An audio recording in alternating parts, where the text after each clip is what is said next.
Xorazm nomining kelib chiqishi tarixiga yuzlansak, Zardushtiylarning muqaddas kitobi Avestoda Xvayrizm, qadimgi fors tilidagi yozuvlarda Xuvarazmi, miloddan qariyb 6 asr muqaddam ijod qilgan Miletlik Gekatay asarlarida Xorasmiya shaklida tilga olingan.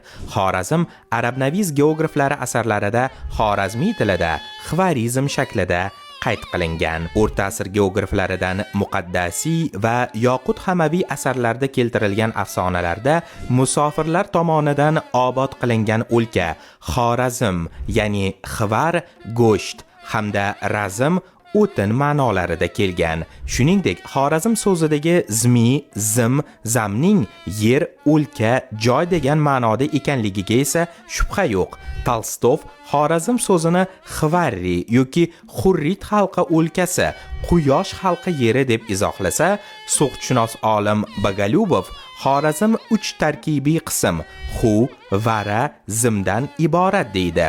Var yoki vara qadimgi Xorazmiy tilda devor yoki qal'a, xu esa yaxshi, ya'ni yaxshi qal'alari bor diyor degan ma'noni anglatadi.